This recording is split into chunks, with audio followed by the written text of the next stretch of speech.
Hello, ladies and gentlemen, and welcome to episode 58 of the Seezus Show. Back at it. I'm sorry that I couldn't deliver some content to you guys last week. I was actually very, very sick, had the whole stomach bug.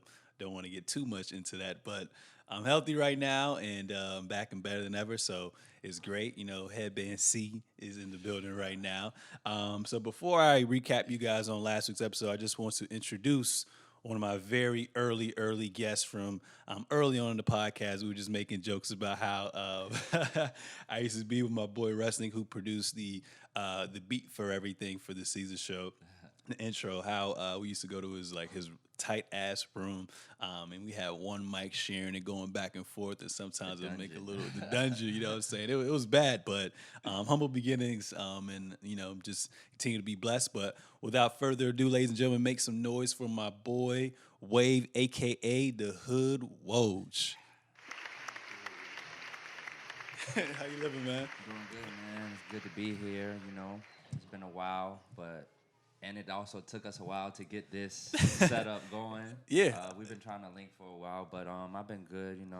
Usual things, a couple promo things. I'm not gonna plug them right here. Maybe a little later on. Yeah, for sure, for sure. Actually, if you want to promo it, go ahead. You can do that right now. No. I'm gonna save it. I'm gonna save it for a little later. But I'm glad to be here, man. It's been a while. And I'm ready to give the people what they want. I know y'all miss me. We give the people what they want. Shout out to Jalen Rose.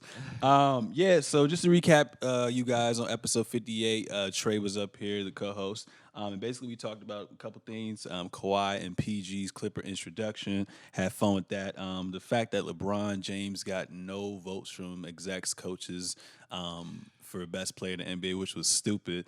And then we also talked about Zion shooting with MJ, NBA tampering, Bradley Beal getting that, being eligible for a contract extension, and much more. So fun-filled episode. I hope today will be another great episode as well, too. So without further ado, you ready? You ready to get into it? I've been ready, man. All right, bet. Let's get it. So the first topic I want to talk about today is the NBA All-Decade Team. So I believe it was Monday, late Monday, the NBA.com released an official All-Decade Team. So it starts off from the 2009-10 season, and it basically ends at 2018-19 season, which doesn't make sense because if it's a decade, it should end when this upcoming season is over. But I'm going to tell you why I think they did that later. Actually, we can say it now because of Kobe Bryant. We'll get into that. But the list was crazy. So there's a first team, second team, and third team. And then basically the way that they formatted it was they were basing it basically off of your stats and also basically your accomplishments. And they kind of had that all-star format now where they have 2 backcourt and 3 front court. So we can go with the first team. So first team, I didn't really have any objections to it. Maybe the Hood Wolves right here might, disagree with a few things. But Steph Curry made it in the backcourt along with James Harden. And then in the front court, we had the GOAT, LeBron James, KD, and then we also had Kawhi Leonard. So some notable things I want to point out to you guys. Steph Curry, 6-time All-Star. He's a guy who basically changed the dynamic of the NBA and where it's going now, where we stress a lot of floor spacing and three-point shooting, and how he's just revolutionized the game. And kids now are basically redefining their game. I be seeing kids worked out today. I saw people taking half-court three-point shots for no reason. Like the basic fundamentals have just went out of the whole game itself. So that's a guy who is probably going to go down as one of the best three-point shooters of all time. If he stays healthy, he's already the best three-point shooter of all time. Let's be real. Still got some stats to chase, and he's managed to get 2 regular season MVPs, and at the same time, he was able to go to the finals for 5 straight years, which is pretty cool. And he ended up getting 3 rings. So couldn't really argue against that at all. You really can't. With James Harden, that's a guy that came up on the scene. I remember when he was just a baby at OKC, and then after that, they went to the finals his second year, I believe, and then after that, they didn't want to pay the luxury tax. I don't know why. That could have been the modern-day Warriors with James Harden, KD, and Russell Westbrook. Cheap. Look at the face right there. That's what I'm doing right now. Cheap, very cheap. And from that, Daryl Morey, saw some potential in him, traded for him, and he was on the Rockets. And ever since then, He's been 7-time All-Star, 6-time All-NBA player, averaged 24, 5, and 6. I think he went to 2 Western Conference Finals, I think with the Dwight Howard stint.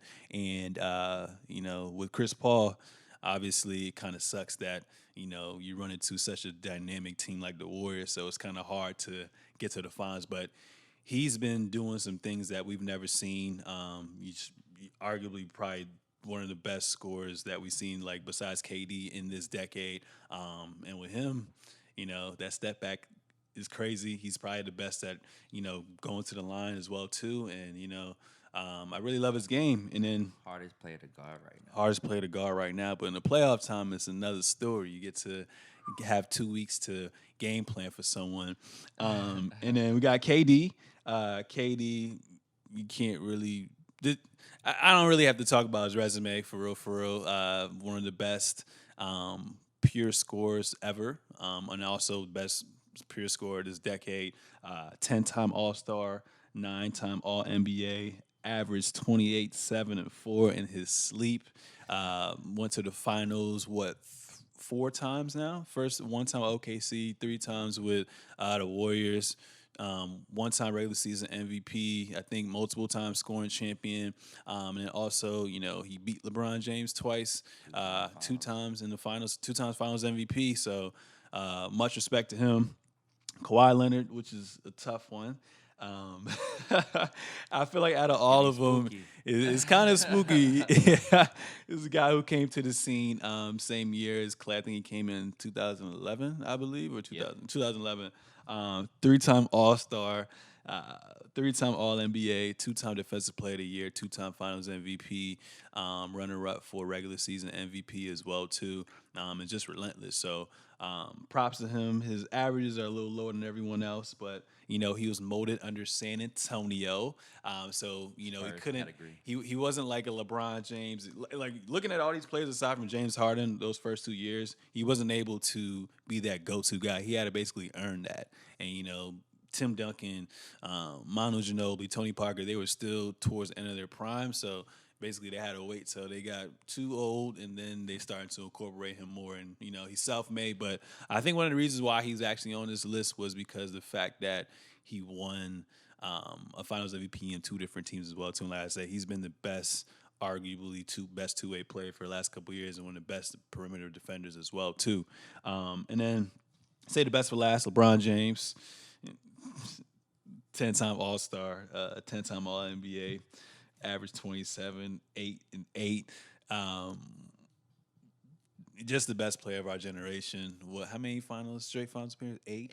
8 straight finals appearances. This was the first year he actually got to relax, trial period with the Lakers, playing with young talent, but MVP candidate every year. Every year. They don't want to give him the credit. Out of voters' fatigue, so you can't really argue against that. He got robbed Defensive Player of the Year, too, for real. Marcus Hall won that one year. He should have won that. But what he does on and off the floor should never go unnoticed. Is truly one of the GOATs, and, it's nothing but great things for him moving forward. He's going to have a comeback year. So my question for you, Woj, out of all these 5 players, do you agree, disagree? Just give me your insights on that. When I look at this list, it's not really much wrong with it as far as this first team. Some could argue that Kawhi shouldn't be on first team. He should be replaced by someone who we'll bring up later, who's on the third team. Someone could argue that. But as far as accolades go, Kawhi, he's the dynasty killer. That's what they're calling him now. The Claw number 2. Dynasty killer. I forgot about that. Had this been next year, it'll probably help his case more. But he strikes me as someone who flip-flops in between that first and second team. Like either way, I feel like where he is now is good. I feel like third team would be basically like putting him like short ending him. Yeah. So Steph, What do you Steph mean? changed the game. Yeah, He changed the game. yeah. Only unanimous MVP too. So Oh yeah, he is the only unanimous MVP. I forgot to mention that. beyond Kawhi, maybe going down a notch to add someone else who I think we'll talk about later. I think this first team is pretty solid. Yeah, especially Definitely. with the backcourt, front court thing they implemented. All right, so moving on to second team. This one was pretty interesting. I kind of got a few objections about it, but for the most part, I'm pretty satisfied with it. So the backcourt, you got CP3, 7-time All-Star, 6-time All-NBA. Throughout that time span, averaged 18, 10, and 4. Honestly, with him, best pure point guard, I would say, of the all-decade team. Definitely. It just sucks that he never until he linked with James Harden, he's never able to get over that hump to get to the conference finals. But when you look at it, and we're gonna talk about it with Blake Griffin as well too, although they had their quote unquote big three with Blake, DeAndre Jordan, and Chris Paul, one thing that really derailed them was injuries. So I feel like if there really weren't that many injuries, and Chris Paul made some bonehead ass plays as well too. Like I still remember when they played against OKC. I think it was Game 5 or Game 6. They were up, and I think Reggie Jackson was guarding him, and he tried to like draw a foul like before the half court line. Do you remember that shit? He just did some dumb stuff to like cost him, and I ain't like that. Moving on from that, but I think with Chris Paul. Just a true leader, true floor general. He can give you a bucket during that era. He can give you a bucket whenever, and he's just undersized, basically like an undersized LeBron James and whatnot. But good dude. How do you feel about Chris Paul on that list? I agree with it. As far as decade team, yeah, I would put Chris Paul there. If you know me, you know I'm very critical of Chris Paul. Why is that? I feel as if he is the cancer to a lot of his teams. Okay. If you look at the Clippers, a lot of people saw how they constantly made playoffs, but yet they weren't able to make it to over that Western Conference Finals hump or to that Western Conference Finals hump. Didn't they play, I want to say, they played Harden when he had Josh Smith.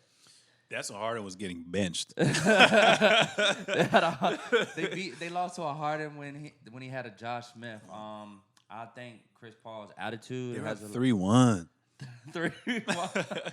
I think Chris Paul's attitude has a lot to do with it. I used to think it was Blake, but I mean, you can argue Blake too because with Chris Paul, I always felt like Blake to me was their go-to guy, and with him, I thought he was one of those players where it's like, all right, it's the fourth quarter, 6 minutes to go, one possession game. I'm gonna give you the ball in the post, go to fucking work.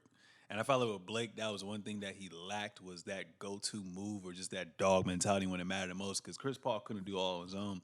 And another thing with DeAndre Jordan, say he's a big three, but what is he really good for? You can't really have him down the stretch because they're just going to do the hack of DeAndre Jordan. So I just felt like there's a lot of things you can argue against that, but I wouldn't put it necessarily all on CP3.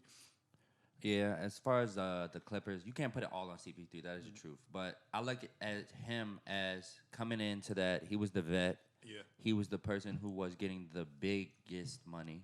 He was supposed to be that leader as the point guard.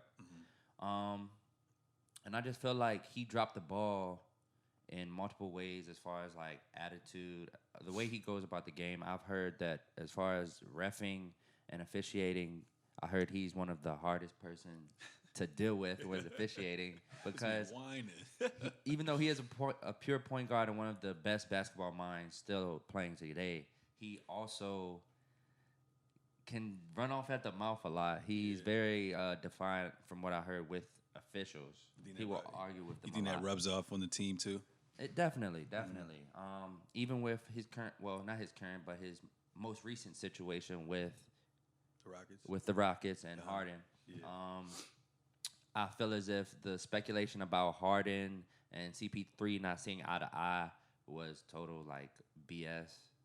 and I feel like not BS, but like as far as him, like coming back and saying like this is news to me, I feel like that was BS. I feel like that they probably did bump heads, and what tipped it off to me was the Harden post game interview after they had lost to after they had lost to the Warriors this past year. What did he say again? He said when they asked, "Do you guys know exactly like do you guys know what is wrong or what could have been done differently?" Oh, that's when Harden was like, I know exactly what we need to do.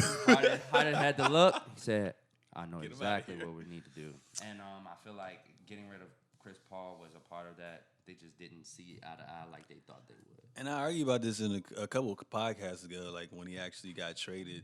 I was like, yo, like their team was so dynamic that I felt like they shouldn't always rely on James Harden like with ISO ball. They could have definitely moved the ball around more. And I can see where Chris Paul was coming from with that. You know, you're not really utilizing him. You're not really getting him in pick and rolls like that. You're just having him stand to the corner the whole time while James Harden tries to do his work.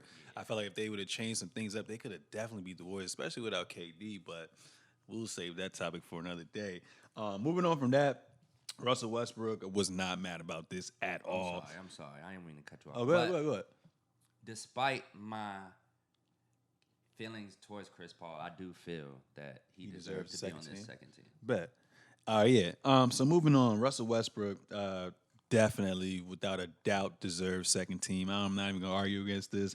8-time All-Star, 8-time All-NBA, averaged 24, 7, and 9. In the last 3 seasons, he's averaged a triple-double. One of the most athletic point guard we've ever seen, ever. And, you know, given what he has, he always finds a way to put his team in position to get to the playoffs. And he's just been relentless, and I like the whole why not mentality. And I feel like when he goes to Houston, he's gonna do well. But he's been one of the top. It's been like before Steph Curry came on the scene for real. It was like Chris Paul, Westbrook, for real. But he's always been up there. What are your thoughts about CP? I mean, not CP. Russell Westbrook. Dog of the decade. If I had to give him a title, this man's a full-on dog. Dog of the decade. I like that. Dog of the decade. We should make our own list. Dogs of the decade. I think his intensity and his competitiveness is unmatched. I feel like he's honestly one finals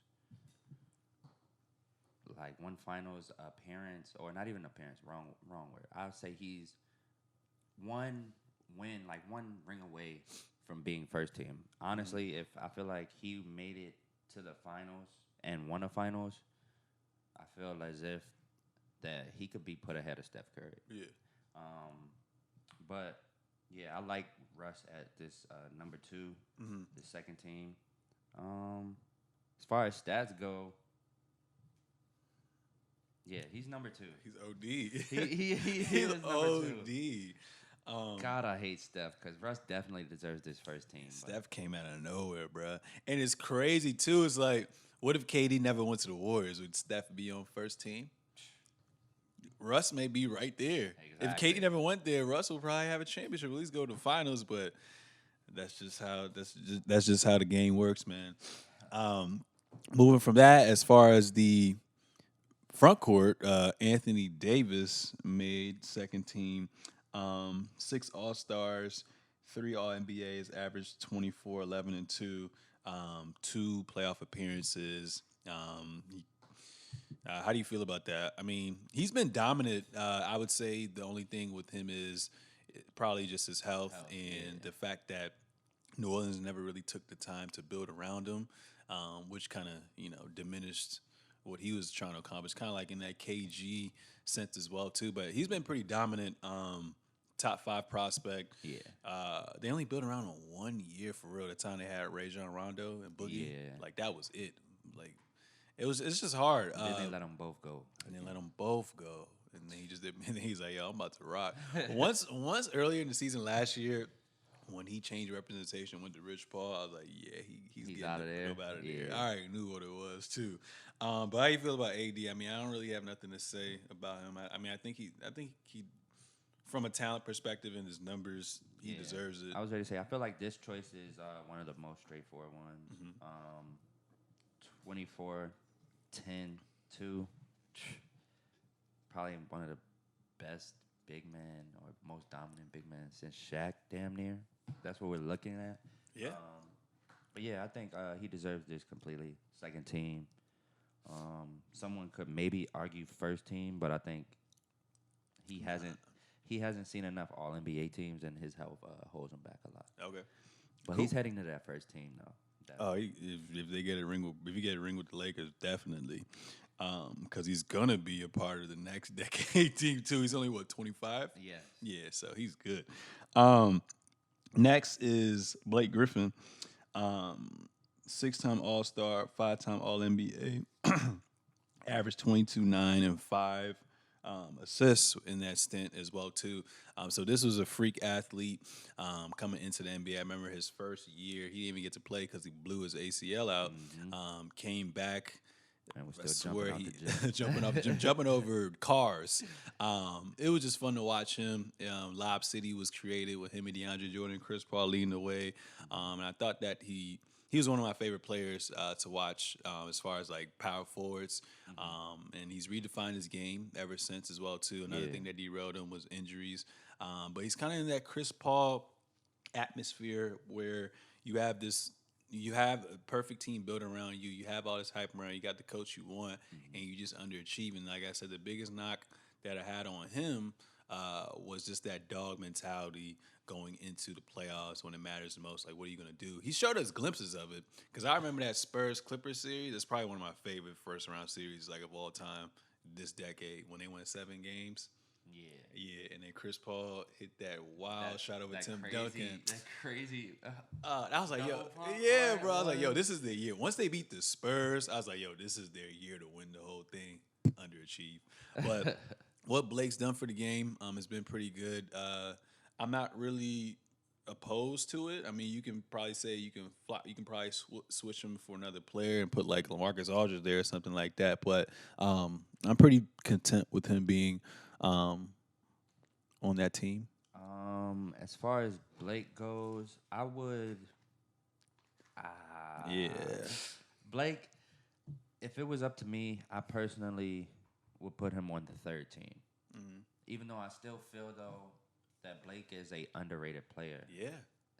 He doesn't get as much recognition as he used to, but I feel like he deserves it more now. The way he's refined his game to the new style of play. Yeah. He's bringing the ball up the court now. I love the point forward, Blake. He's shooting the 3 at a pretty good clip for a big.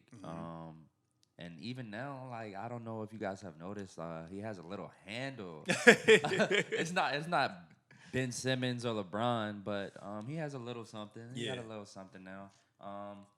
If it was up to me, I would put him third team, though, and probably swap out D Wade or Kobe. Personally, just to me. Yeah. But we'll talk about that in a second. Cool. And the last person on this list, my main man. My main man. Go ahead, you can tell the audience. Last person on this list, we have Carmelo Anthony. Carmelo Anthony, who averaged. Come on, man. Don't disrespect Melo, man. Go ahead. We have Carmelo Anthony, who's seen 8 All-Star appearances, All-NBA team 3 times. He averaged 24, 7, and 3. Carmelo Anthony. My God, Knicks tape. Okay. Yeah, I feel... you think he deserves it? I feel Melo deserves second team. As far as the decade goes, despite what's happening in recent months to years, Melo definitely deserves this all-decade nomination. He created the Knicks tape.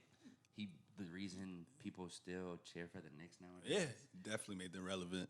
I remember he got traded there mid-season when he won out from Denver. He came with Chauncey Billups. They made the playoffs like 3 straight years. Sent the Nuggets to the Western Conference Finals. It's just one of those things like a James Harden, for example. You just run into one of the all-time good teams or great players. He ran into Kobe. They lost in 6, right? Yeah, he couldn't do anything about that. But yeah, Melo, revitalized New York. He made them relevant again.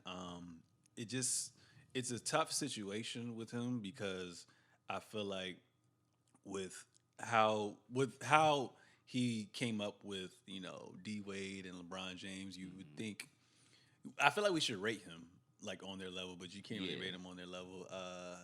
He brought the Knicks to 3 playoffs, and then after that they were nothing. And it kind of sucks too because when he went to the Knicks, Amari Stoudemire was supposed to be his number 2 option, but he started getting knee problems. And I was looking at one series. I forgot what year it was. I think it was the 2013 playoffs. He basically blew out his knee. And when Amari Stoudemire came back, he was like a 6-man role. I was looking up his stats. He didn't even play the first round versus Boston.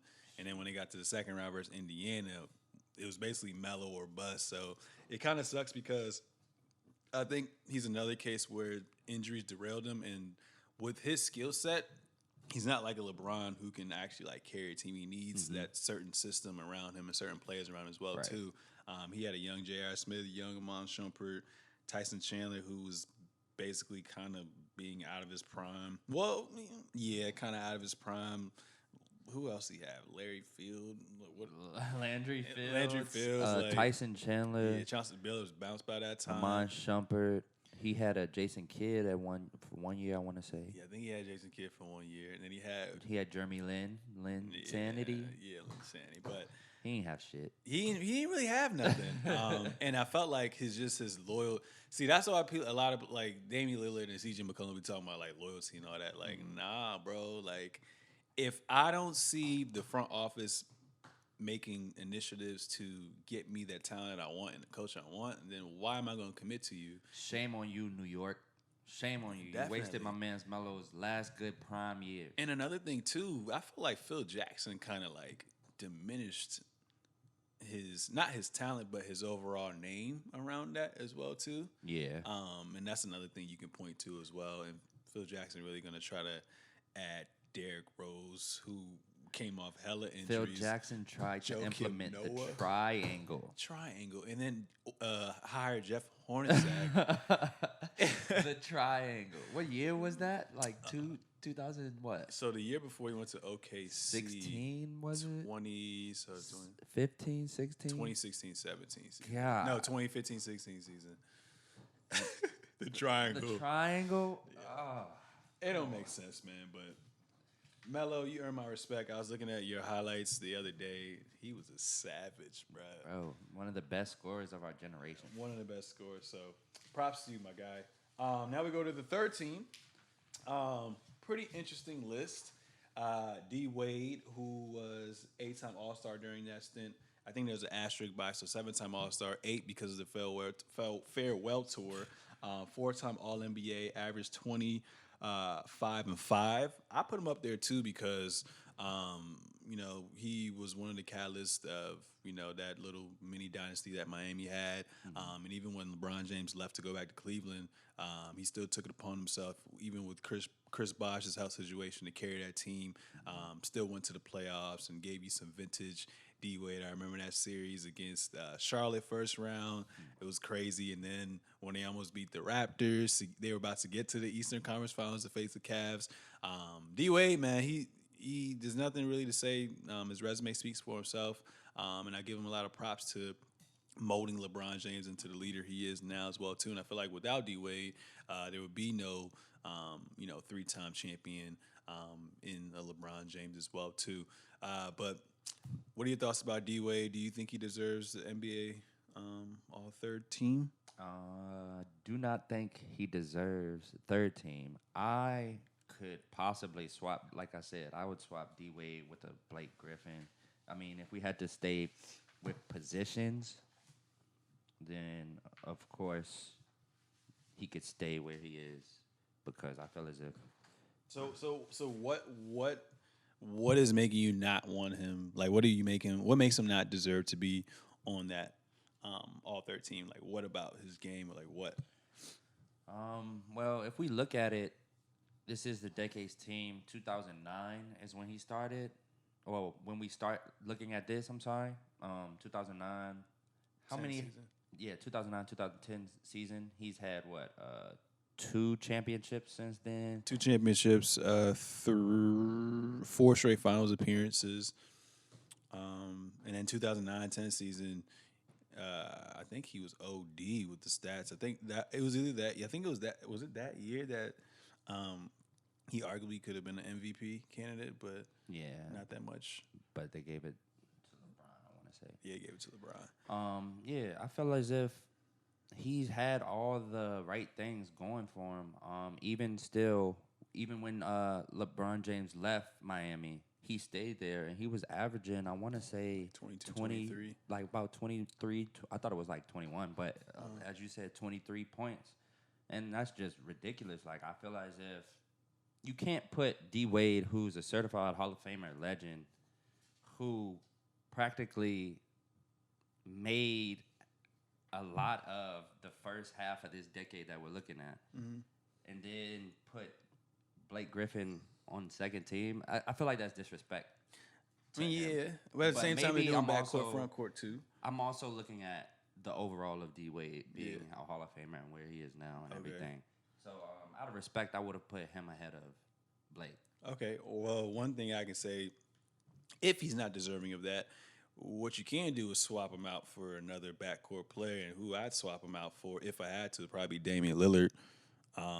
Damian Lillard came into the scene, I think, 2012-13 season, averaged 24, 6 and 4, 1 steal, 89% from free throw, 37% from three, 4-time All-Star, 4-time All-NBA, and ever since he's been drafted, there hasn't been a year where he hasn't been to the playoffs as well too. And I think that's another player that gets underappreciated, but like I said, it's kind of hard because a lot of times you put the accolades there too. So no rings, only been to 1 Western Conference Finals. You can't really, go against D Wade going to finals 4 straight times and winning 2 rings. But I was just thinking one thing I could also do: replace CP3 with D Wade.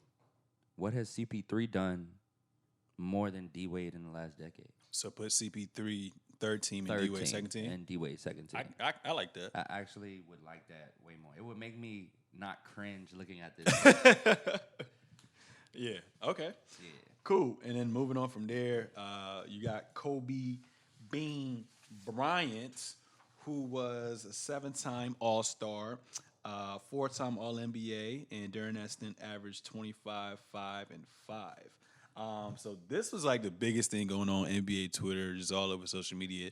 Does Kobe deserve this or not? And this is what I was saying a little early on, because they're rating the all-decade team from 09-10 season, and it stops at 2018-19 season. So if you're doing all-decade, like I said earlier, you should do 9-10 to 2019-20 season. So wait till this upcoming season is over with, then decide.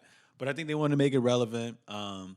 That season was the year that they had the best record in the Western Conference, and then he, won that championship, grueling 7 games against the Boston Celtics. Got his revenge on them, and that was as his two-peat as well too. With this one,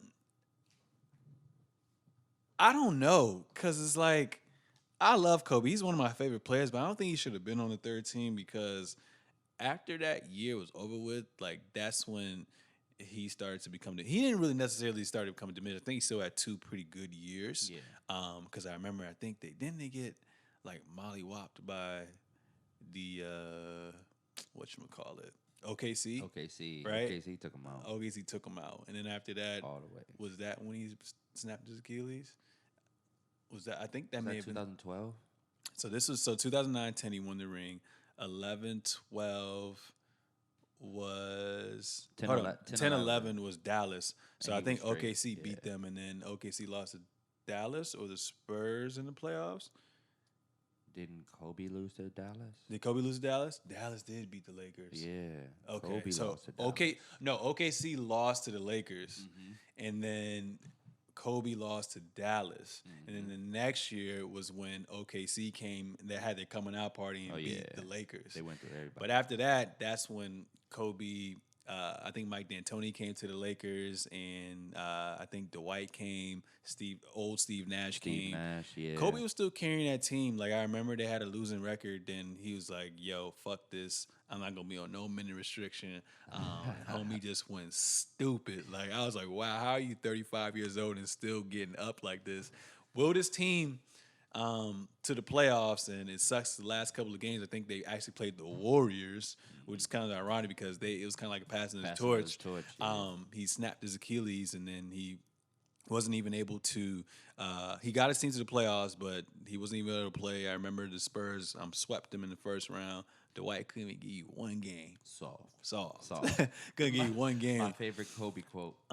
Yeah, but after that, he tore his Achilles. Then I think he had like messed up knees, and then he had shoulder separation. So that injuries played a huge effect. And then another thing people like to argue is that he wanted to take all that money, which at the time, I'm saying get yours, but at the same time, it's like if even though you're diminished, you still have a skill set that's valuable. And I feel like you could have done a better job at trying to recruit other players to come play with you, at least to make a playoff run or whatnot. But his situation's tough. I'd say because of those injuries, I wouldn't put him up there, but I would probably replace him. And who I was saying, I said I would replace him with Klay Thompson. That's someone I think that should be up there. One of the best shooting guards of this decade. 5-time All-Star, 3-time NBA champion, 2-time All-NBA, 2018-19 All-Defensive Team. He was a part of one of the greatest regular season teams of all time. Arguably best shooter and averaged 22, 4 rebounds, 85% from the field, 42% from three, and one of the catalysts for helping them get to 5 straight finals. I'll swap them out. I'm probably sick, but how you feel about Kobe? And then I guess my comments. This Kobe one is It's a tough one. It's a toss up. I'm indifferent about it. I'm indifferent. I like how they tried to do the list early now, just to include them. Woohoo. I feel as if Kobe could arguably be put on a higher team. Why? Because of, just look at his accomplishments. If you look at his accomplishments From 2009, 10? from 2009, I'd say up until around 2000, when he had the injury, like 2012, 2013. So 4 years. 2010, Finals MVP. 2010, 2016, he was on All-Star. 2010, 2013. All right, but first team. But all right, so with those All-Stars, like that's before they changed the rules. You know that. And that's when it was just popularity. Like, like come on with that one. Keep But going. at the same time, he was an All-Star for at least 2 to 3 of those years. Yeah, I say from 14 to 16. And he made first team 3 of those years. Okay. Defensive Player of the Year 2010, 2011. I mean, not first team. First team defensive. All team defense 2010, 2011. And then he averaged 26, 27 points between 2010 and 2016. So basically your rating from the 2009-10 season up until he had the injury essentially. Yeah. Okay. And I feel and people who know me know I am a LeBron fanatic. I am a LeBron fan. But I feel as if Kobe could be put higher because look who you're putting him against. You're putting him against a Blake Griffin. You're putting him against. But they're doing backcourt, front court, so you can't. So take out the front court. You put him against a Chris Paul still. Finals MVP, does Chris Paul have it? MVP, regular season, does Chris Paul have it? All defensive, Chris Paul has those. How long ago was Chris Paul on all defensive team? How many does he have? I just feel as if they looked at the second half of this, like second half of this decade, and they saw how Kobe had the fallout, how he was injury stricken, and I just feel as if since they decided to put it down to 2009 to 19 to add him onto it, I feel as if they should have at least respected him more and put him on like another team. If it's up to me, it sounds like everybody's on the second team to me. Yeah. But if I had to replace him with someone, it would be a tough decision. It would probably have to be, like you said, a Klay Thompson, or even you could argue you could put Dame or no? Dame. Dame has been putting in work also. Who is another person? I'm trying to think. Not Kyrie. I'm not putting Kyrie on that list. If John Wall never got hurt, I put John Wall over Kyrie. I was thinking John Wall, Yeah. but at the same time, John Wall doesn't have that postseason success, That's true. so I couldn't. I'll just keep Kobe. At Yeah. three. Okay. Unless I move him up, I'm keeping him at 3. Okay, That's cool. a great choice. And then after that, we got Paul George, 6-time All-Star and 5-time All-NBA. Went to the conference finals twice. Obviously, he didn't get too far because of LeBron James and that team in Miami Heat, and he averaged 26-3. Had a gruesome injury, came back and still played, and is still playing at an elite level this past season. He was runner-up or finished top 3 in voting for MVP, and should have won, I think, honestly, Defensive Player of the Year for real this year, but they gave it to Rudy Gobert. That was my vote. How do you feel about Paul George up there? I like where Paul is at third team. Who knows how great he would be without didn't that get hurt. crazy freak injury? I don't know. I mean, I feel like we're seeing what he should be now. You think? Yeah. I mean, you can argue he's slightly less athletic, but I feel like he got the injury so young that I think he's fine. Yeah. I don't know. I just feel like without that injury, he would have had like more opportunity to be pushed more like Okay. to an upper echelon. Mm. Because as far as tiers, he's not in that. He's like at the top of that 2 tier for me. Yeah, he's definitely a 2-tier. Yeah. So, but I love him at this spot at number 3. I think it's well deserved. I think he earned it. Got it out the mud. Honestly, I like him where he at. I like where he at. You could swap him with Clay. Honestly, if you wanted to. Clay backcourt though. But it's crazy because PG came into the league as a 2-guard. I mean, I feel like at this point, like it's like point guard and then like wings. Yeah. Like I feel like he's a wing. Clay's a wing. Yeah. I don't know, but I think he deserves it. It was a good spot for me. Okay. Moving on, we got LaMarcus Aldridge, 7-time All-Star, 5-time All-NBA, average 21, 9, and 2. I really wasn't upset about it because he's been pretty consistent every year he's played. Obviously, never got that playoff success that he wanted. Went to one conference finals appearance with the San Antonio Spurs, and if Kawhi never went down, who knows what happens. But, every year he's been in playoffs since he's been in the league, I believe. And I mean, when I just think of him, I just think of a guy he's pretty even keel, don't get too high, don't get too low, and just does his job. I don't think he should be a number 1 option. He clearly proved that. But I like what he's been doing. I mean, I don't know. I don't really argue against, like, numbers don't lie. Yeah, I'm along with you. LaMarcus on this list is like, okay. Yeah. Okay. He's one of those 9-to-5 guys, comes in with his briefcase, does his job, and then leaves. He doesn't get recognition for it, and I'm glad they recognized him.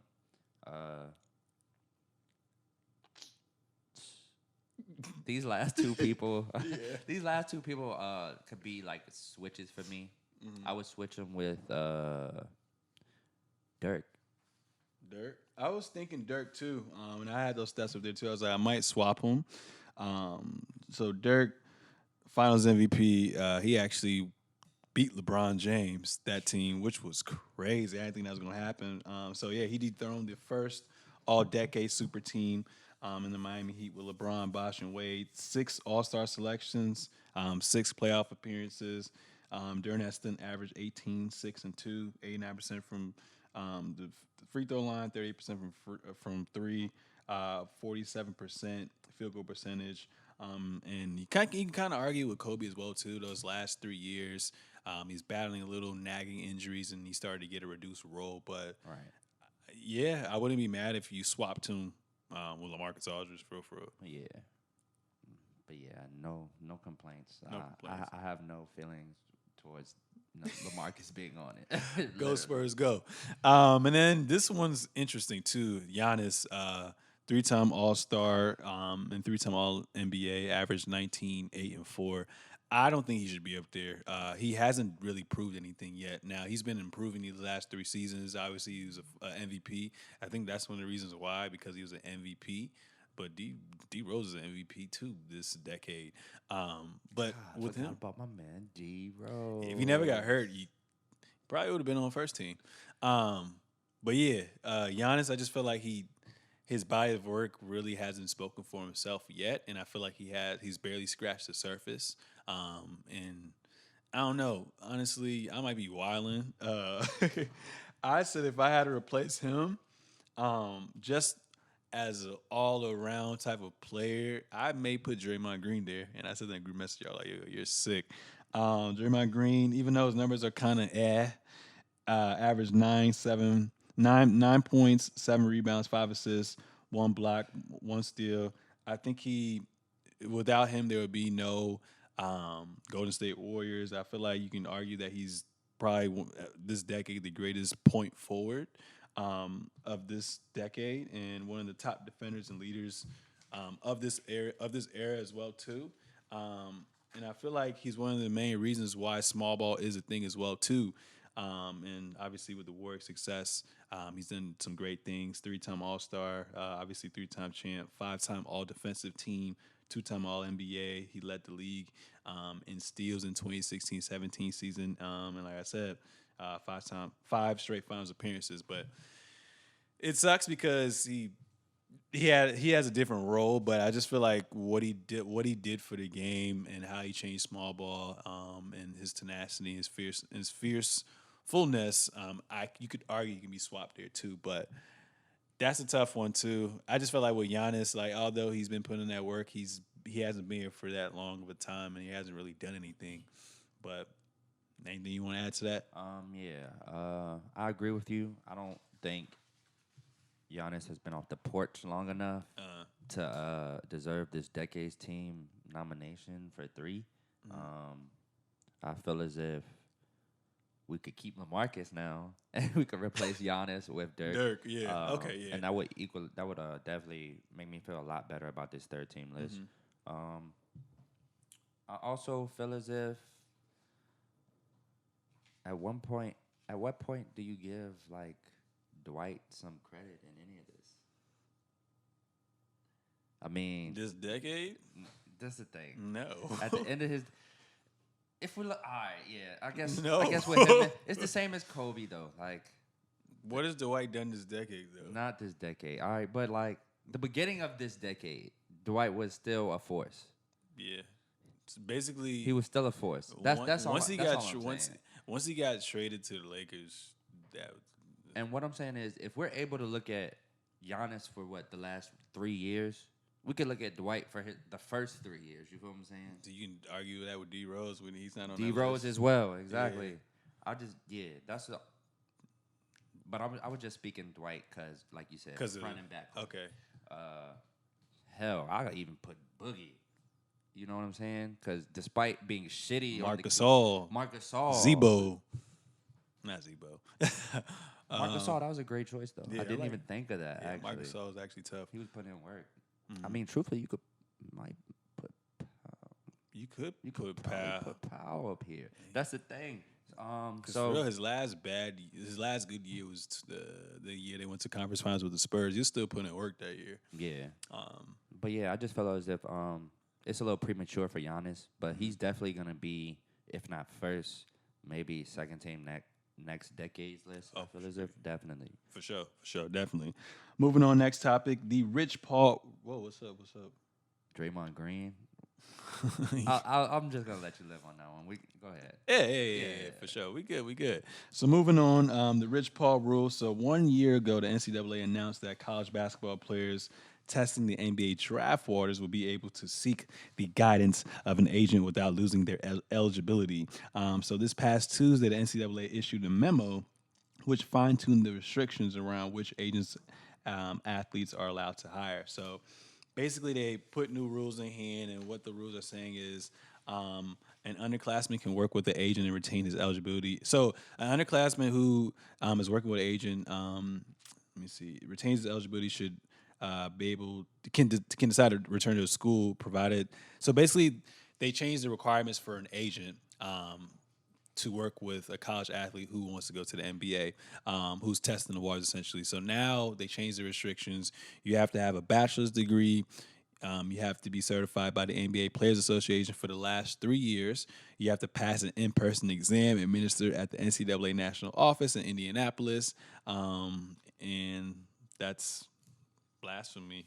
What are your thoughts on that? It's just kind of crazy because I feel like these regulations are really put into place to protect. They said it's put into place to protect student athletes for being taken advantage of, but I feel like it's another form of exploitation by the NCAA. I don't really like it too because I think it's kind of unnecessary who the NCAA can control on like who gets to represent them. You know what I'm saying? That's another step that you're taking, and that really has to do nothing with the NCAA as well too. Because I guess if they're testing the waters and they don't think they will get drafted a year, don't think their stock will be that high, then you can go back. But I just feel like it's BS, and I think it's more so geared towards POC, people of color, because when you look at it for real, well, Rich Paul, he really didn't fit that description. He only went to college, I believe, I think he like went to college for a little bit, but I don't necessarily think you need a college degree to be successful at all. There's a lot of people who have went to college, even people that I've been around who graduated from college, still not doing nothing, still not utilizing, their degree, or they just don't have that drive as well too. And I just feel like historically speaking, minorities are already at a disadvantage. So it's backtracks a little bit as well too. But how do you feel about the Rich Paul rule? This Rich Paul rule is yet another example of what happens when you beat someone at their game. Speak it, man. Go ahead. I feel as if, like, when you look at it, if you look in detail at this rule, it was specifically made for those smaller agencies and smaller agents to suffer as the bigger, more known, more mainstream agencies. And no offense to any like race or anything, but those bigger majority white people and agencies and agents to get this type of business from the student athletes. If you look at the rule, the first one, like you said, they have to have a bachelor's degree. Why? Why? I could have a degree in biology, and then that qualify. Like, does that check it off the list? Like, you know what I'm saying? Like, I feel as if the bachelor's degree is simply anything. Chris Carter from First Things First, he had a very great quote. He said he was offered a college coaching position. He didn't graduate college. He doesn't have a degree. He didn't finish college. But him having that experience gave him that extra edge. So I feel as if with Rich Paul gets people paid. And I feel like I don't even think it's the NBA. I feel like the NCAA, they have a problem with him getting student athletes paid because they don't want to pay their athletes. You see what I'm saying? Doesn't make any sense. So because of that, I just feel as if this was keyed solely on him. And another thing with this rule, the other rule, in-person exam by the NCAA. What could possibly be on that exam? Like, what do you think is going to be on that exam? That makes me think that through like depending on the person who's taking the exam, the question or the exam will change, and that right there is discrimination in itself. So I don't like this rule. Of course, I'll have to look more into it as far as like the ins and outs, like if you have to have a certain degree, or is there a strict criteria that you stick to, or curriculum that you stick to when administering the exam. But yeah, another example of trying to keep the black man down. Yeah, so it's definitely reinforcing networks, like you said, to the mass, to the majorities in the United States.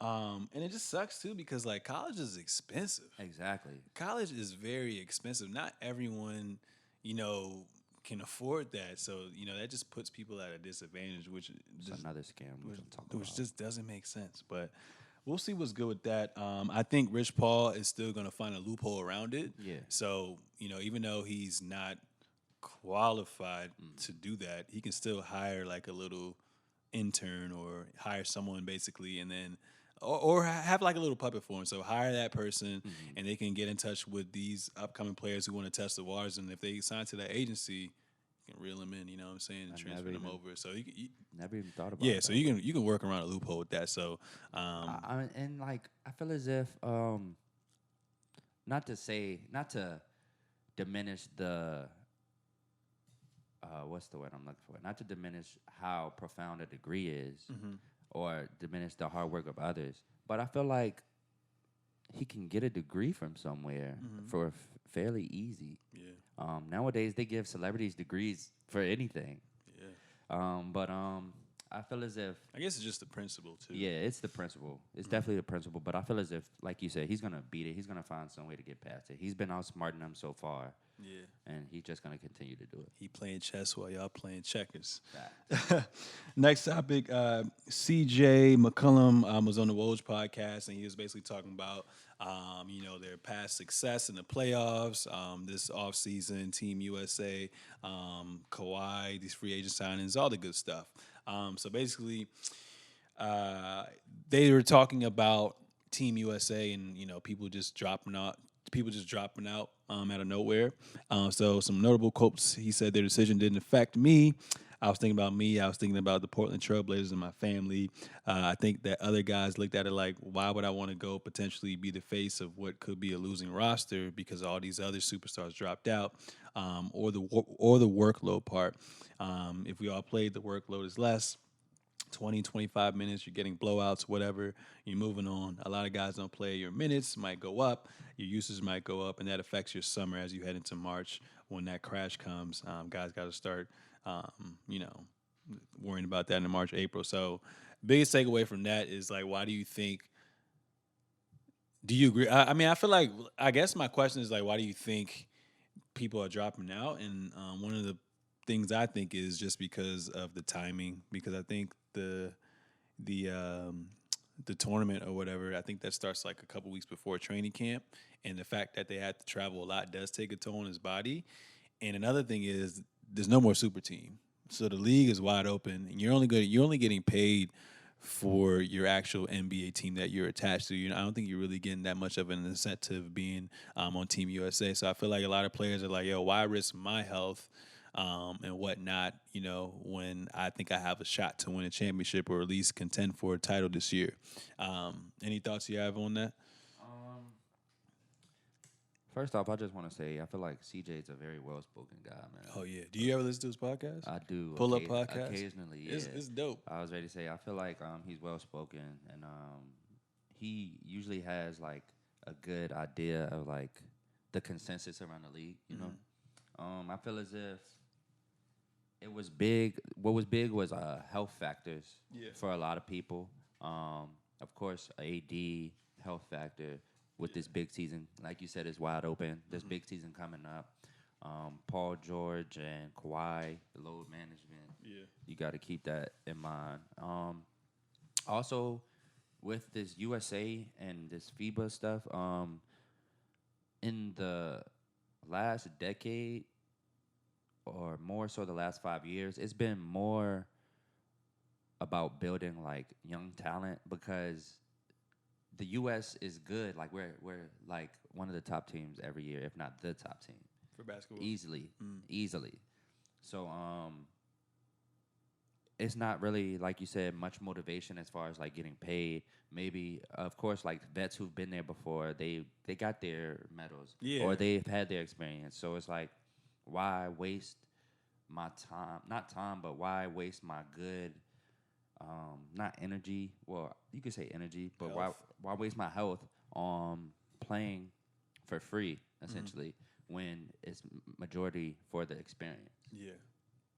So I like his comments. I think they were spot on. I feel as if USA could still win without those vets who. I think they can too. They may have a little trouble, but they'll figure it out. And Coach Yeah. Pop is the face of that team too. So if there's any Exactly. person to lead them to a championship, I think Coach Pop got them. And I like who we got so far. I mean, they haven't announced the team, but Donovan Mitchell, Kemba Walker, Jason Tatum, Jaylen Brown.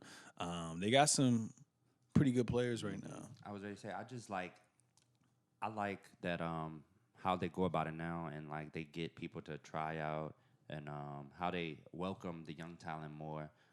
Like I want to see what Joe Harris, who we rarely see or we know as a shooter, could bring to our Team USA team. I want to see Kemba Walker, who's on a certain tier now, or we have him put at a certain level. I want to see if he could rise up and be like a leader for a Team USA or something like that. You know what I'm saying? So I actually like it.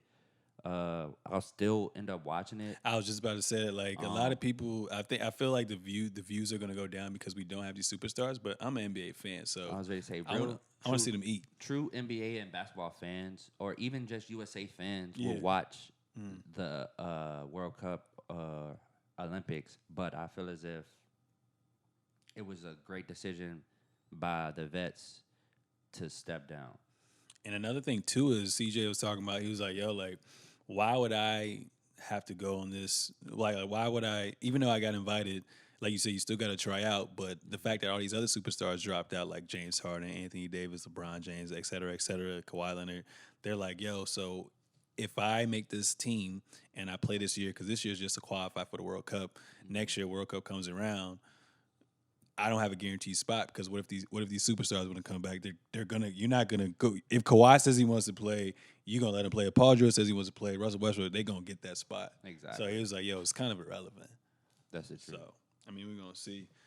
Moving on from that, Carmelo Anthony. Last week Friday, he sat down with Stephen A. Smith. He talked about his stint with the Rockets, and then also talked about like missed opportunities getting a championship and whatnot. So basically, to me, we haven't heard from him basically since his 10-game stint with the Rockets. And to me, this interview was about him coming to terms with who he is as a player now, and then basically trying to reinstate himself in the NBA and just try to clear up all the negative, things that people have been saying about him. So, and he also got denied from tryouts. Oh yeah, for the USA team. Yeah, I mean, I feel like they just didn't want extra drama added to it, and like you said, they're welcoming young talent. I think they just want to take a completely new route. I understand that. I just felt as if it was a little. I mean, they don't owe Melo anything. Granted, I felt like it was more of a slap in the face because this is a man who's been on multiple USA teams, multiple gold medals. At least give him the option to try out. Whether he looks at it like, hey, LeBron, AD, all these people, they denied it. I'm going to be out here with these young guys. And he rejects it. That's okay. At least give him the option. The fact that you deny him, it was kind of like, it rubbed me the wrong way. And if I'm Melo, I'm already feeling some type of way as how the league is moving around me. Yeah, but I feel like that's even worse for him if he gets the option to try out and don't even make it. That's a bad look on him. I mean, but that's also something like it's a realization, and it gives the other teams, NBA teams, to look at that as well. But yeah, I'm saying but if he don't make it, I think that hurts his chances of even trying to get on an NBA team too.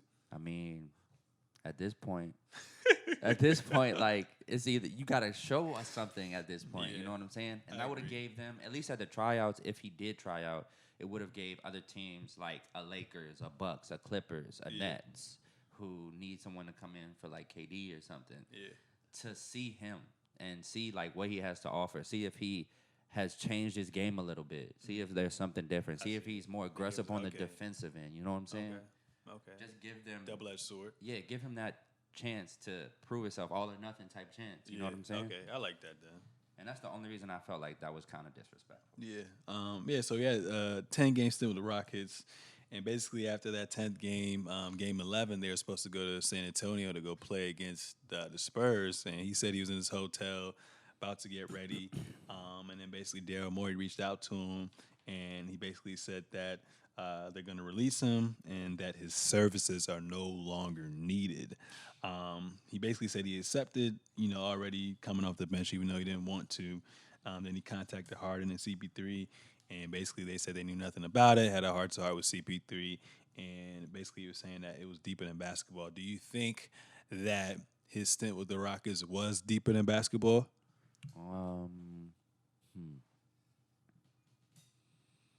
Yes. Why is that? Now, deeper than basketball to whom is where I'm kind of stuck at. Whether it was just what's Rockets GM name? Daryl Morey. Daryl Morey. Yeah, whether it was just his doing, or whether it was like a league-wide thing, like he has been talking with other GMs and other like coaches, blah blah, and they want to Melo out. I do feel like at this point, and then with the Rockets, it was deeper than basketball. When Melo was on the Rockets, as he said in his interview, it was brought to his attention that he was the missing link, that they needed him. Yeah, that's how they recruited him. And right? that's what was stressed to him, that they needed him.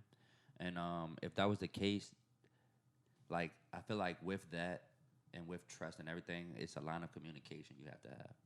And I feel like that line of communication wasn't handled properly, not with the players, but with the GM and Melo.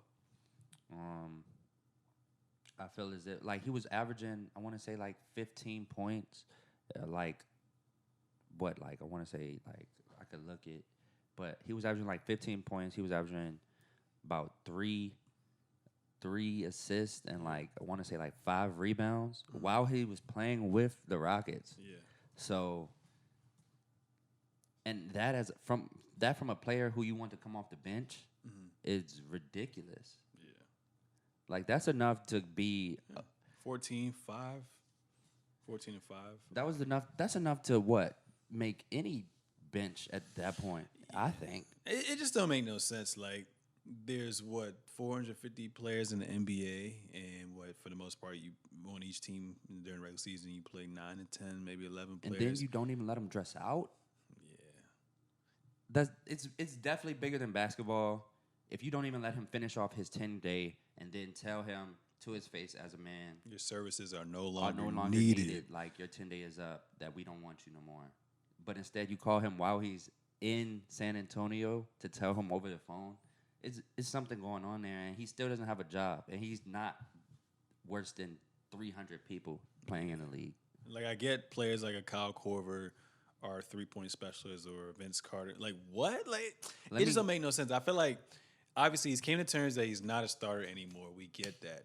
But his skill set, it can still be utilized. And my thing is like, you can be coming off the bench, and you can literally play around him. Like, I feel like he can be utilized and be that primary option where when he comes off the bench, you can still get him in the post and let him do his mid-range game, and then have someone who can clean up for him. So obviously he's not going to guard a wing. He's probably going to guard a 4.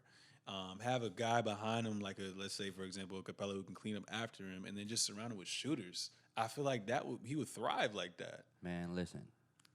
Tyrone Wallace, Ryan Brokoff, Anthony Tolliver, Joakim Noah, Chandler Parsons. These are players who have contracts on an NBA roster right now. You telling me that Melo is not better than any of these players. Melo does not deserve to be on one roster. Even if he's not getting those minutes that he wants, he doesn't deserve to be on a roster. Do you know what type of impact Melo could have on a playoff team? Especially with injuries and everything. It's something going on. I hope we get to the bottom of it and figure out exactly what it is, or whatever it was comes to light and shows itself and is expressed to the world as to why he's been what I think is like blackballed. Even though it's not for the same prestigious reasons or whatever, what have you, I feel as if Melo has turned into a Colin Kaepernick in basketball. Damn. Yeah. Do you think he missed his opportunity on the ring? Because that was another thing they were talking about as well, too. It was initial idea of him to actually be part of that big three and won't even supposed to be Chris Bosh. So basically, Bron and D-Wade was like, yo, just sign this 4-year deal. Don't sign a 5-year, $80 million deal. And then once your 4th year is up, we can all possibly team up together. So at the time, it was an idea. It wasn't set in stone. But I feel like at that age, Melo was just trying to get his money. You know what I'm saying? But do you think he missed out on the ring? Not For potentially, teaming up with him. And then he could also went to go play with D Rose, Jimmy Butler, and while Joakim was still in his prime, but he elected to stay in New York too. Okay. Yeah. All right. So with that Miami debacle, how he could have been in Bosh's place for Miami, I feel as if, he did miss out. But thinking as he explained, being a young, like you said, 23, 24, 22, however old he was, being in your younger 20s, 5 years, $80 million sitting on the table for a team that you absolutely love, a team that you have no problem with, you enjoy. You can see people putting pieces around you. You see what your team has to offer to go play with your friends. When at the time, playing with friends was not something that was happening. This big three thing killer wasn't. Be killed back it was then. killer be killed. I feel like as far as the Nuggets go, I would have done the same thing. I'm looking at 5 years, $80 million. At that time when the salary cap ain't up, that's a lot of money. I was ready to say $80 million back then. I know everyone's getting those $100 million, $200 million contracts now. $80 million was like that then. It was like that. So if I was him, once I saw all that, I most definitely probably would have reacted the same way. Me too. Now, fast forward, going to his next contract, the New York contract, when he could have opted out and went to the Bulls to be with a prime D Rose, up and coming Jimmy Butler, a primed Taj Gibson and prime Noah, with a Luau who was still healthy.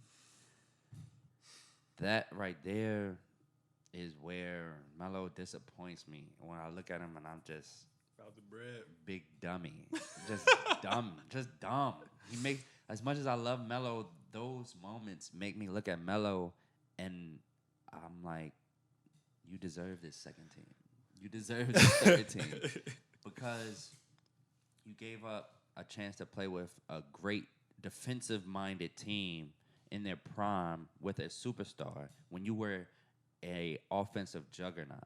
That would have been the perfect team for you because you literally didn't have to defend that much. They would have probably beat Miami at least once. You didn't even have to defend LeBron. You didn't have to defend the best player. You could chill, sag off. And I just feel like it was more, for him, it was more of like going on a leap of faith and trust thing than a money grab at that point. Mm. But the media just portrayed it as a money grab, and all around it was dumb. Yeah. It was dumb. He wasn't looking at a championship. Mm. He was looking at being a hometown hero. Mm-hmm. Cool. Moving on from that, KD. We haven't heard from KD since the Achilles injury, and then Chris Haynes, who has probably been one of the best, aside from like Woj, being in contact with NBA players and whatnot. You guys should definitely, check out his podcast as well too. But he sat down with KD in Malibu, and basically this was his first time speaking out since his injury, and he had a couple good quotes. First one was Chris Haynes asked, "Did the Warriors mishandle your injury?" He said, "Hell no. How can you blame the Warriors? I heard the Warriors pressure me into getting back. Nobody never said a word to me during rehab as I was coming back. It was only me and the director of sports and performance working out every day. And then right when the series started, I targeted game five. It just happened. You know, as basketball shit happens, nobody was responsible for it. It was just a game. So we just need to move on from that shit because I'm going to be back playing."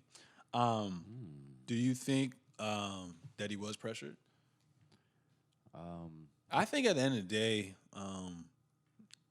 I mean, it's just crazy because with KD, the way the media portrays it, that he has such thin skin that whenever someone says something, that he really actually buys into that. So that would make me think that they did pressure him and it felt like he needed him. But at the end of the day, if the doctors are clearing you to play, you're gonna play. You're gonna play it. If you're a you're gonna play. competitor, If you're gonna play, yeah, you're and gonna it's play. for a ring, you gonna play. So I don't think they necessarily pressured him. Now I think he had thoughts about it, but at the end of the day, I think he was like, "All right, well, this is what they're telling me. If anything, I'm just gonna re-injure my calf. I cannot injure my Achilles. Let's do it." Because he said he started doing 2-a-days again. Even when you saw him play. Before game one, before game five, in the pregame, everything looked fine. Yeah. I was actually scared. I was like, damn, if there's any team to come back from 3-1 with KD there, you just saw the first couple minutes like, yo, this shit over. Yeah.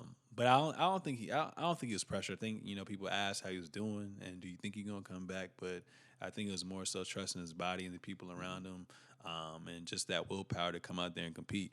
What I will say is, whether they pressured him or not, I have no clue. I do not. I think with KD, it was a more internal thing. Um, how someone conceives a certain thing, as far as if me and you are on a team and you are the star player, and you're injured, and I come to you, I'm like, hey man, we really could have used you out there. How you perceive that may be like, damn, I have to get back. It may be pressure. You feel what I'm saying? And how I could have threw it at you is just like, we miss you. You know what I'm saying?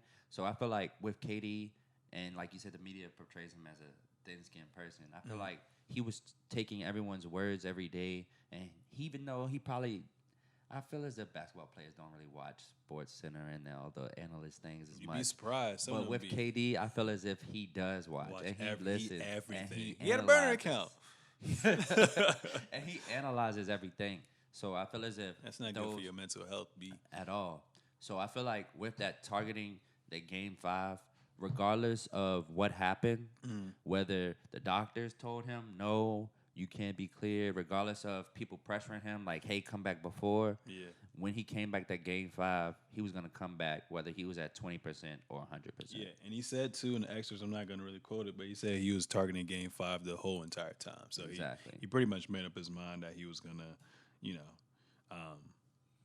So whether that back. pressure was coming from them or not, I felt like he was feeling it regardless. yeah.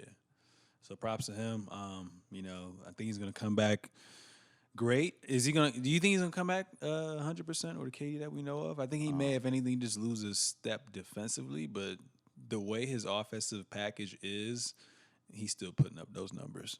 Yeah, I liked that last little part on KD. He kind of like popped off a little bit, where he was like, "Don't worry about this shit. I'm coming back. I'm gonna come back. I'm gonna be playing basketball just how I was." Yeah.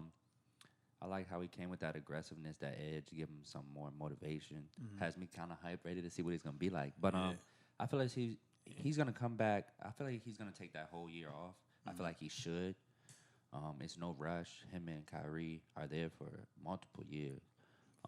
4 years, right? Yeah, and it gives their team, the younger ones anyway, time LeVert, Dinwiddie, their big guy. to like really develop and get that experience because they will be making playoffs. So it gives it that time to develop. So I see him coming back at 100. What 100 is now, maybe not elevating like he used to. As far as speed, he's like a lanky guy. He never was like the fastest or the most explosive. So I feel like that won't hurt too much. Um, I'm eager to see how it'll affect his jump shot though, because you're jumping constantly on your jump shot. He's a shooter, volume. So I think he'll come back good. I think he'll come back still top 5. That would be dope. Still top 2? Now, I don't think so. Now, if he comes back, hypothetically speaking, and his first year back, they go to the finals and win a chip, where is that cemented legacy? See, that's you got me there. You got me there. All right, so knowing the injury history, it honestly depends on performances in the finals, because we know, well, you and I both know, Kyrie doesn't take a backseat. He's not gonna take no backseat. And I hope KD wouldn't put him in that position or in that box as to he's going to take the back seat type thing. If he came in and they won and he won Finals MVP, he would win Finals MVP. I think. I don't think Kyrie would win it. Hey. It's KD. Okay, it's a KD off of Achilles injury and a Kyrie who is eager to show people that he could do it as number 1. But I feel like if that at that point, like if you're in the finals when he gets back, I'm assuming that KD's playing at that top 5 level. Okay, all right. When you look at it like that, yeah, like. But at the end of the day, the finals is the finals. Yeah, Kyrie could come out and drop 40 each game with KD dropping 25, 5 and 5. And end up winning, you know? Yeah. But, like I said, I still see him being top 5, just not top 2. I feel like Kawhi or a Giannis or even an AD will finally make that upper echelon push to push KD out of that number 2 position. I'm excited to see the Nets going up against the Celtics, Pacers, Bucks, in the 76ers. It's going to be pretty interesting. NBA fumbled the ball, though, bro. On that Celtics, was it Celtics versus it was Celtics versus someone for Christmas, that Christmas game. All the Christmas games are great, except for that one. It's that one. It should have been Nets Celtics, but it's like Celtics somebody. And it's really annoying me. Oh, damn. Yeah. No, that's not it. They're playing against the. It's just really been bothering me. I don't know. Christmas Day, Raptors. Yes. I don't think that's a bad game. And Celtics Raptors. I don't think so. Because I have they're first and foremost they're the reigning champions, so you got to give them their respect. And 2, I feel like the Raptors are still going to be a solid team. They're still going to be competitive. And I think Pascal Siakam is going to take that next leap right there. I was talking to Drew on the episode before this. He's going to probably average 22 to 25 points per game this year. But I think Nick Nurse is a great coach. They still got Kyle Lowry. They still got Marc Gasol. Oh, He's emerging. We wanted Kyrie versus Kemba. We did. That's what we wanted. We wanted Kyrie versus Kemba. We wanted Kyrie to walk in there and get booed. And once he got booed, to have a historic Christmas Day game. Yeah. I'm not mad against that, but like I said, I'm only. Now we got to watch Kyle Lowry versus Kemba. Come on, man. Yeah. But like I said, the only reason they're on there is because they won the championship. Yeah. So I ain't too mad about that.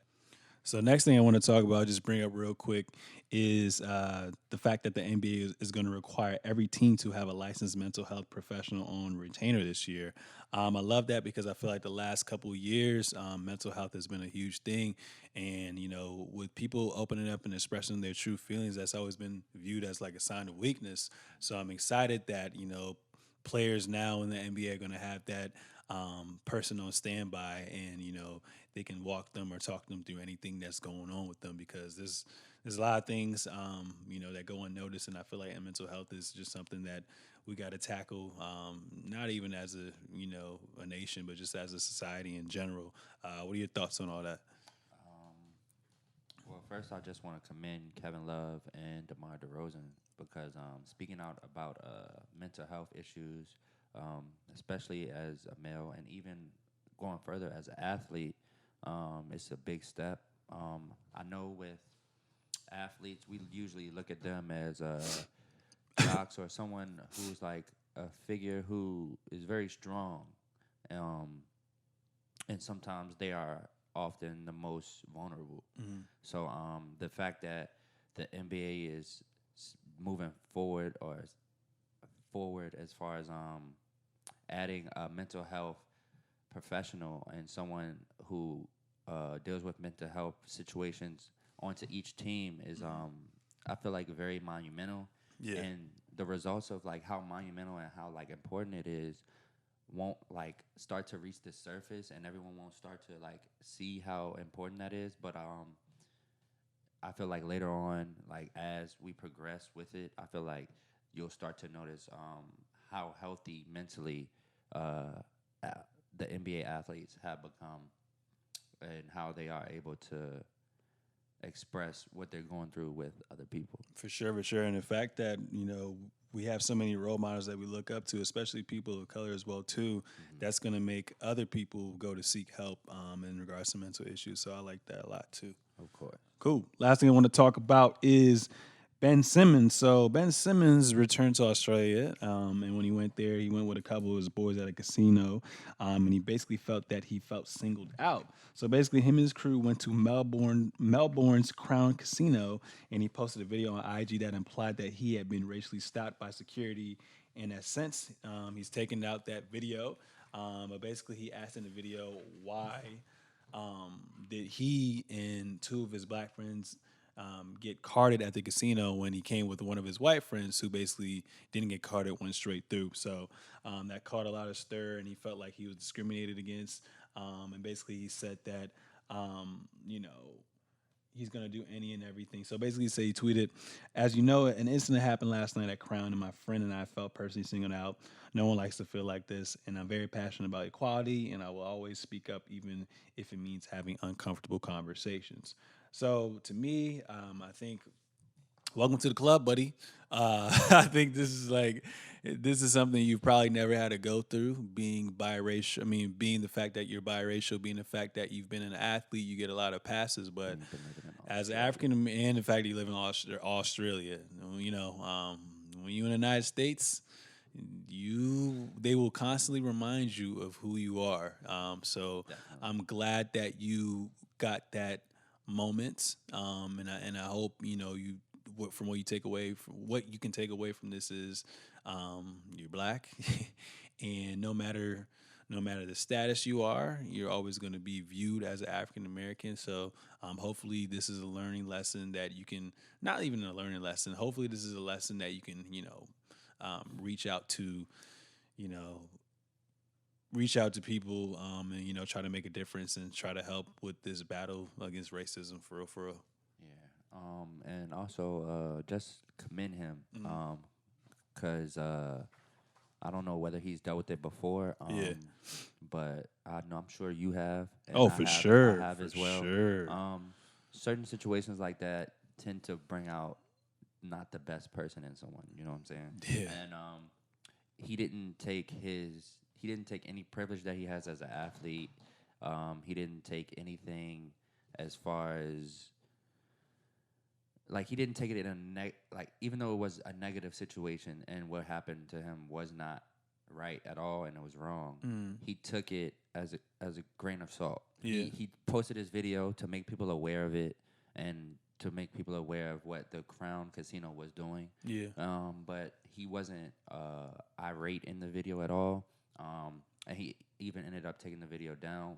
And then he went on later to tweet something that was very respectful and like just giving understanding to the situation. So I feel like he acted very political in his response to it. Will something go further with this? We don't know. But yeah, like you said, welcome to the club. I'm glad you handled it the right way. Handled the right way, definitely. So that's all that we have for today. Ladies and gentlemen, this was episode 58 of the Seezus Show. Thanks, Wave, aka Hood Woj, coming up here. It's been a long time coming, so I'm proud of that. So I hope you guys enjoyed this episode. Follow me on all forms of social media at Sir Seezus and the Seezus Show itself, available on all platforms as well too. So do yourself a favor, follow, subscribe, check out, spread the love. And anything you want to add to this? Nothing that I could think of off the top of my head, other than, Hot Boys up 20. All right, ladies and gentlemen, that was episode 58 of the Seezus Show. Yeah.